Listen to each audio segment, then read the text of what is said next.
Bienvenue sur Top Invest, la chaîne des tops d'investissement. Ici, on parle essentiellement d'entreprises de qualité. Avons-nous une opportunité d'investissement sur New York Community Bank Corp? C'est la question à laquelle on va essayer de répondre en se basant sur l'état financier de la compagnie. Donc, je rappelle que ceci représente uniquement mon point de vue et non un conseil d'investissement. Et comme d'habitude, je me réserve le droit de me tromper. C'est une demande spéciale d'un de nos abonnés de la Top Premium. Donc, si vous aussi, vous voulez qu'on analyse votre compagnie, vos entreprises ici du point de vue quantitatif très rapidement, n'hésitez pas à nous retrouver dans la Top Premium et bien plus encore parce qu'il n'y a pas que ce service-là qui est disponible. Je vous laisse aller voir. Le lien est dans la description de la vidéo. Donc ça, c'était pour le sponsor de cette vidéo qui est moi-même. Donc maintenant, pour cette compagnie-ci, c'est une compagnie, c'est une banque. Il faut qu'on précise une chose. Quand vous allez analyser une compagnie financière, il faut d'abord savoir quel type de compagnie financière on a.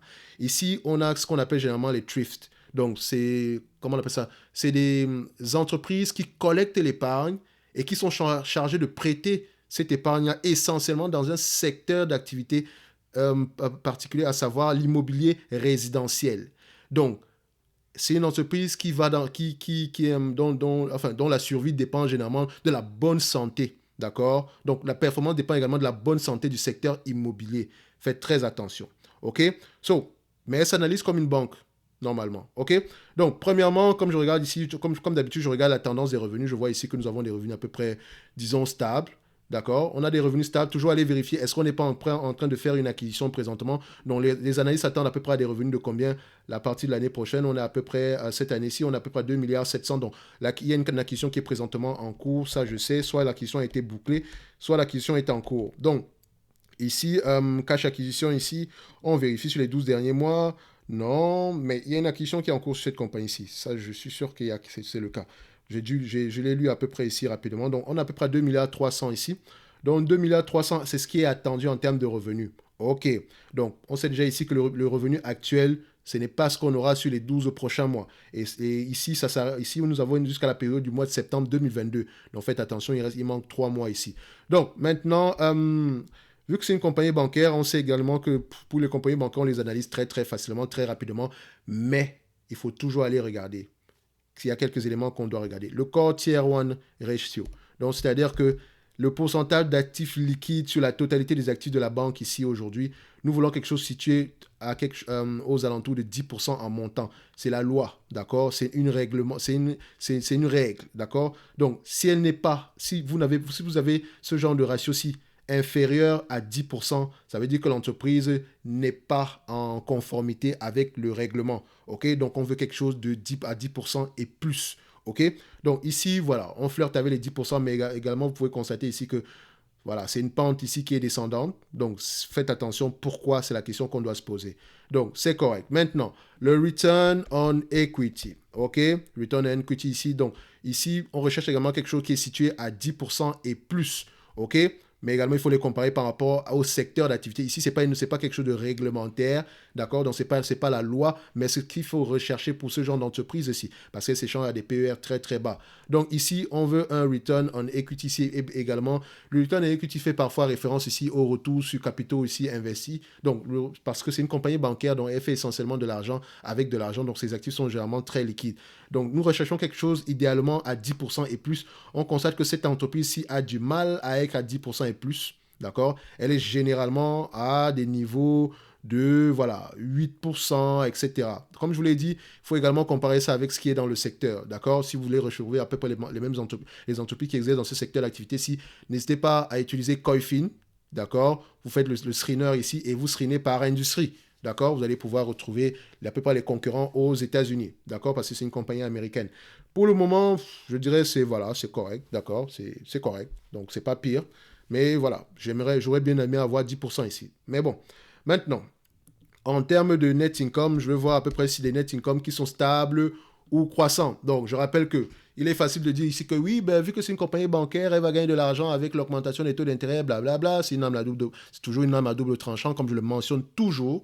Oui, certaines vont gagner, certains également vont perdre, surtout celles, d'accord, qui ont prêté de l'argent à des personnes qui ne sont pas solvables ou bien qui ne devront pas, qui seront insolvables dans les mois à venir, peut-être parce qu'ils auront perdu leur travail, etc. D'accord, faites attention. C'est pour ça que les banques ici, les PER sont très peu élevés et le management doit être de qualité. Vous devez demander un top management dans ce genre d'entreprise. Donc, en date d'aujourd'hui, c'est une entreprise, quand vous regardez en moyenne, hein, On a quelque chose aux alentours des 600 millions par là. Attention, quand je dis moyenne ici, je n'ai pas tracé la moyenne tout simplement parce que c'est une compagnie qui a fait une acquisition. D'accord? Elle est présentement en processus d'acquisition. Et quand on regarde ici le net income normalized consensus average sur un an, on a à peu près quelque chose aux alentours des 600 millions par là, 594 si vous voulez. D'accord? Disons 595. Admettons que c'est le plus important pour nous ici, c'est de savoir que ces 595 là est durable. Faites attention. Si on se base sur le 595 ici et qu'on veut l'extrapoler, sachant que c'est une compagnie ici bancaire, en prenant notre price to earning ici, qu'est-ce qu'on observe? On prend déjà la médiane, donc on sait ici que ce genre d'entreprise, voilà, maximum 13 fois les bénéfices, minimum 10 fois les bénéfices. Donc, ensuite, les 20 dernières années, c'est 14 fois les bénéfices. Sur les 10 dernières années, 13, disons presque 14 fois les bénéfices. Sur les 5 dernières années, 12 fois les bénéfices. Donc, je prendrais 13 et 10. Donc, comme ici, à 10 fois les bénéfices, ici, on se retrouve à combien? On est à 500 pour les bénéfices nets. Ici, on était à combien? Les bénéfices nets attendus, bien sûr. Donc, il faut faire attention ici. Bénéfices nets attendus, d'accord? Ça nous permet de prendre en considération ici l'acquisition en cours. On a 595 millions. D'accord? C'est toute la question ici est de savoir si ce 595 millions, c'est un 595 millions qu'on peut avoir année après année. Donc, ça doit être stable. OK? On ne veut pas 595 aujourd'hui, 200 demain, après-demain, 100. Non, pas du tout. On veut 595 chaque année, au moins pendant les 100 prochaines années.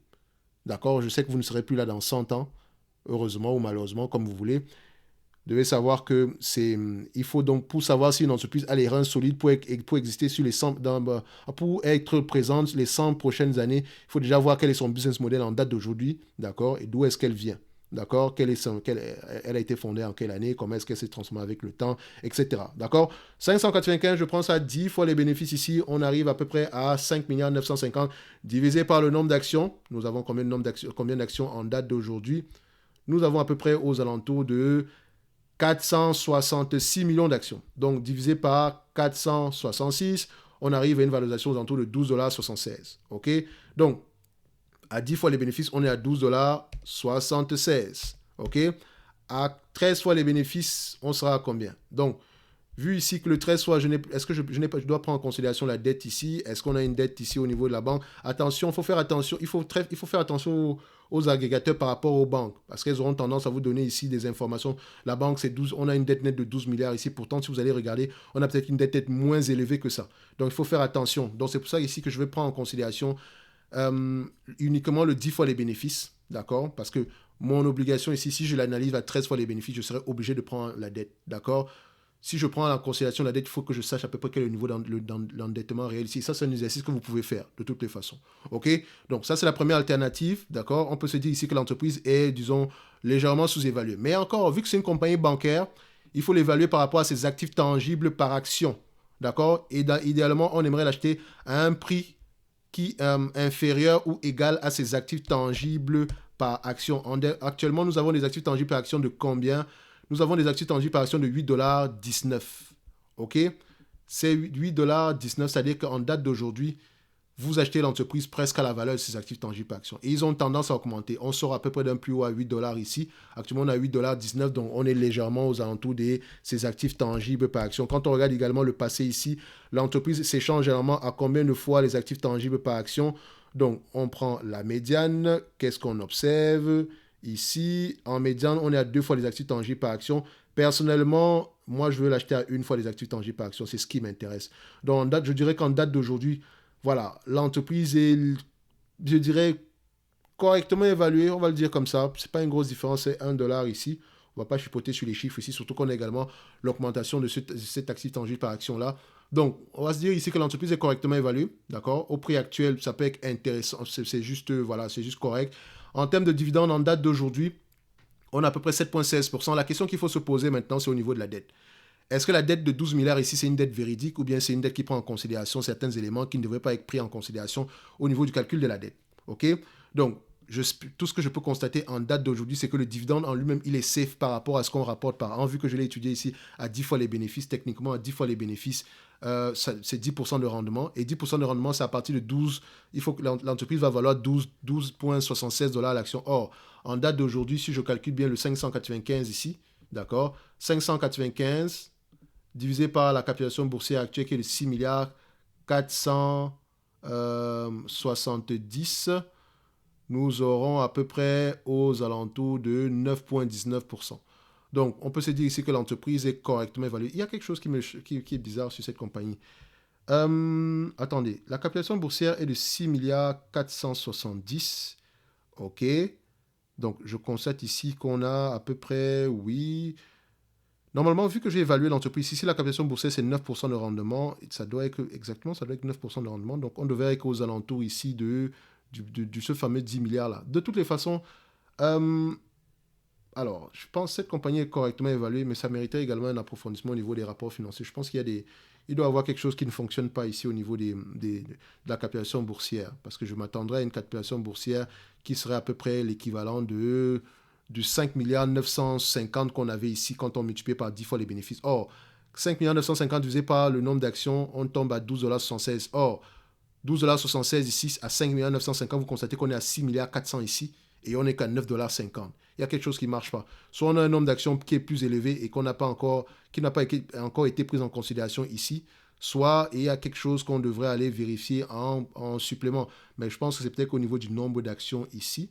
D'accord, il faudrait aller. On a 666, donc c'est exactement ça qu'on a pris. Je pense qu'il a peut-être changé. Dans tous les cas de figure, 8 $ l'action, c'est ce qu'on devrait. Au prix actuel, vous ne surpayez pas pour cette compagnie-ci. Le dividende également, il est safe. Et voilà, je vous encourage vivement à aller lire au niveau, voilà, pour regarder à peu près les actifs, les prêts performants par rapport au pourcentage de prêts, etc. Donc, dans l'ensemble, moi, vous me connaissez, je n'aime pas les compagnies bancaires, mais en même temps, cette compagnie-ci est juste correctement évaluée, et voilà, d'accord? Mais ça ne devrait pas se limiter là pour une certaine recherche. Il faut aller au-delà, aller lire un tout petit peu sur les rapports financiers de la compagnie ici, ok? Au cas où vous n'avez pas l'habitude ou bien vous n'aimez pas lire les rapports financiers de certaines entreprises, surtout les bonnes entreprises, n'hésitez pas à nous retrouver dans la top newsletter, donc on appelle le top premium ici, d'accord, pour à peu près aux alentours de 17 centimes d'euros par jour, uniquement. Donc, également, un like, un abonnement, ça fait toujours plaisir. Et retrouvez-nous également dans la newsletter qu'on appelle le gratuit pour avoir généralement des analyses sectorielles. On en a fait dernièrement sur les asset management. Donc pour ceux qui ont des entreprises comme les Amundi, voilà, ça peut vous intéresser, même si ça parle essentiellement d'entreprises américaines, mais ça vous donne une idée, l'industrie ne change pas, c'est la même chose. Ça vous donne une idée générale de ce qui se passe à peu près dans l'industrie. Par exemple, aujourd'hui, voilà, vous pouvez comprendre à peu près pourquoi T. Rowe Price ou bien T. Rowe Price va peut-être avoir de mauvais résultats, pourquoi est-ce que comment on appelle ça, Amundi pourrait peut-être avoir de mauvais résultats, ou bien pourquoi est-ce que BlackRock pourrait avoir de mauvais résultats, ok? Juste en connaissant à peu près ce qui se passe au niveau du secteur. Et ça, c'est totalement gratuit, ça le restera toujours. Et vous y avez accès gratuitement dans la newsletter, dans la top newsletter ici, dans la description de la vidéo. Donc, on en a deux ici, n'oubliez pas. Quand vous allez en description d'une vidéo, quand je dis, il y a le top premium, ça, c'est le service payant. Et la top newsletter ici, c'est le service à peu près gratuit où vous recevez l'analyse sectorielle et parfois certains éléments sur les notes d'analyse. Ceux qui sont là sur la chaîne depuis très longtemps, vous savez que vous en avez déjà reçu. Donc, on va se donner rendez-vous sur la prochaine vidéo. Pour moi, l'entreprise est correctement évaluée en date d'aujourd'hui. Et sinon, ça mérite un approfondissement supplémentaire ici dans les rapports financiers, surtout au niveau de la dette. On se donne rendez-vous sur la prochaine vidéo et d'ici là, portez-vous bien. Merci.